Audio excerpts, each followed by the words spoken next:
Hello, everybody, and welcome to our channel. I'm Mark, I'm Rob. and today we're going to talk about why the MVP race is a lock, but there's still a dispute in the Rookie of the Year when the odds are almost the same.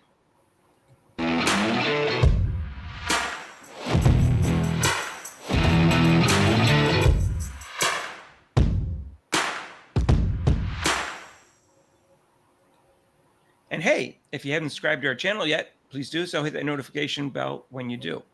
So, Rob, the odds for MVP right now are negative 3,000 for AJ Wilson, which is good.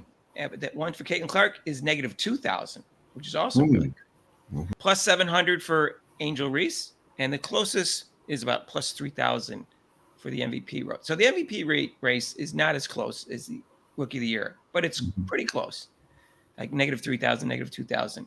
But according to ESPN and all these other people that like Asia Wilson, the race is over with for MVP, even though we still have 40% of the season left. And I'll point out, she's having a great year, but they were 6-6 before Chelsea Gray showed up. And now they're 10-2 since then. So was she really carrying the team as great as people are making it out to be? I'm just saying I can make an argument that she wasn't carrying the team as well as people are saying, since they were 6-6 before. Right. Exactly. I mean, yeah. So she'll most likely she'll win, but to say that it's over is kind of presumptuous of on their part. Right, and also part of the problem is why she can win is that Brianna Stewart and Sabrina Ionescu are both having really good years, and they're on the same team, so the voting's going to get split. But Caitlin Clark is up there. She's like fifth. Sometimes she's third in the MVP voting, and some people are saying, yeah, she means a lot to her team because she makes everyone else better, and way more so than Asia Wilson does. So, anyways, Asia Wilson has a lot more people to help her too on her team. So right, you took her off the team, that would still be a really good team. You took Caitlin Clark off Indiana Fever, they'd still have some good players, but they only won 13 games last year. Right. And as we pointed out before, Chicago lost one player but gained three, and they're winning at a lower percentage than they were before. While the Indiana Fever just picked up Caitlin Clark, and they're winning at a higher percentage they did last year. So Caitlin Clark is clearly more valuable than Angel Reese, but just since it's Rookie of the Year, you look at it more from an individual standpoint, and she's really standing out over Angel Reese, especially the last 10 games. It's not. Are there stats for that, Mark?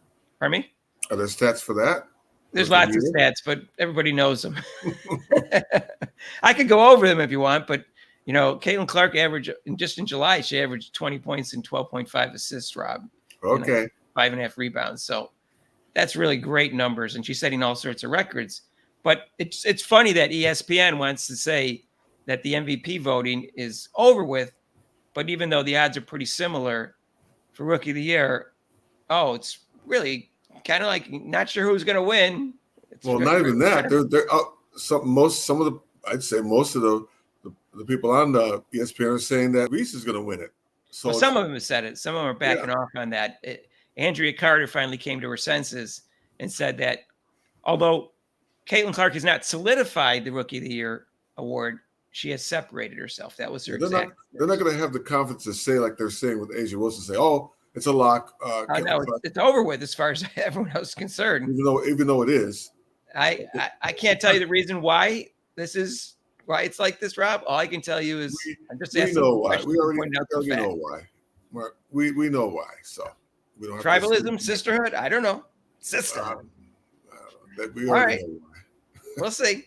We'll see what happens. I think they're both going to win. So, and we'll see what Caitlin Clark does in the MVP voting.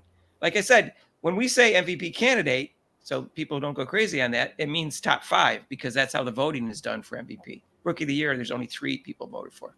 So, yeah, she's definitely, I think, an MVP candidate at this point if Indiana Fever closes the season strongly. If they don't, then I would argue, of course, she's not because she didn't lead her team to enough victories because MVP candidate has to have victories, obviously. All right, let us know what you think in comments down below. You think it's kind of strange that one's a lock and one isn't when the odds are pretty similar? If you like this video, hit the like button. And today we're going to go live from 2 to 5, and a lot of swimming events. And also tomorrow, swimming and track and field starts. Rob will be there both days. So join us for that. Our normal live show is 6 to 8 Eastern, except we won't do it next Monday or during major holidays. If you haven't subscribed to our channel yet, please do so and hit that notification bell when you do. We're going for 3,000 and we need your help, just like Uncle Sam. Almost there. We're almost there. All right. And if you're a woman or a person under the age of 45, we really want you to subscribe because we're trying to improve in those demographics. All right. And if you want to donate to this channel, you can with super chats down below. Also, there's a link down below for PayPal. And we'll see you in the next video. Peace out.